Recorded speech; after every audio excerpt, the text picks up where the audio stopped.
Samaria was surrounded, no food, no help, no escape. Each day, hope grew thinner than bread. Hear ye the word of the Lord. A measure of fine flour shall be sold for a shekel, and 2 measures of barley for a shekel in the gate of Samaria. Can this be true? Tomorrow we rise. Tomorrow? We have nothing today, David. Behold, if the Lord would make windows in heaven, might this thing be? Behold, thou shalt see it with thine eyes, but shalt not eat thereof. The word of the Lord had been spoken. Abundance was coming, but not everyone would taste his donuts. When God speaks, the question is never can he. It is, will you believe him? And they rose up in the twilight to go unto the camp of the Syrians. If we die walking. But if there is mercy, we may live. Do you hear that? There is no man here. And when they were come to the uttermost part of the camp of Syria, behold, there was no man there. For the Lord had made the host of the Syr noise of chariots, and a noise of horses. Do you hear that?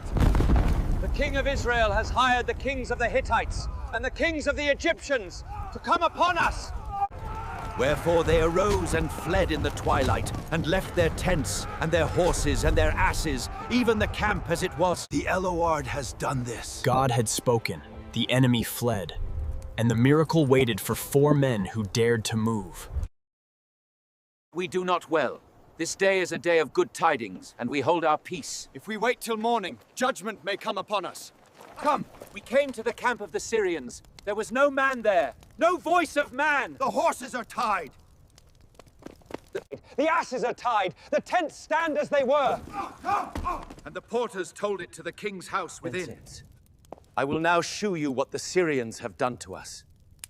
They know that we are hungry. They are hiding in the field to take us alive when we come out.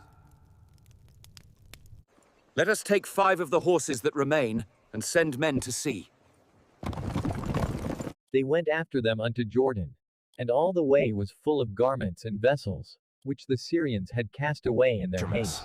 And the people went out and spoiled the tents of the Syrians.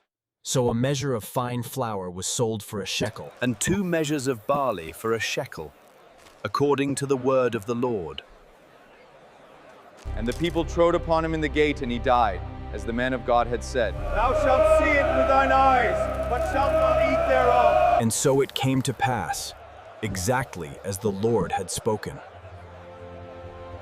The Philistines gathered their armies for battle and camped at Soko in Judah. Israel stood on the opposite hill, with the valley of Elah between them. I am Goliath of Gath. Choose a man to fight me. If he kills me, you'll serve us. For 40 days, morning and evening, the Philistine came forward and defied Israel. Divide Israel! When Saul and all Israel heard these words, they were greatly afraid. Send me a man to fight! Who is this uncircumcised Philistine, that he should defy the armies of the living God? Why did you come here? I know your pride and the evil of your heart. What have I done now? Is there not a cause?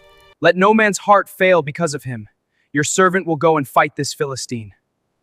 You are only a youth, and he has been a warrior from his youth. The Lord who delivered me from the lion and the bear will deliver me from this Philistine. I cannot go with these. I have not proved them. David took 5 smooth stones from the brook and went toward the Philistine. Am I a dog that you come to me with sticks? Come to me, and I will feed your flesh to the birds. You come to me with sword and spear oaths, but I come to you in the name of the Lord of hosts. The Lord will deliver you into my hand, and all the earth shall know there is a God in Israel. And David ran toward the Philistine.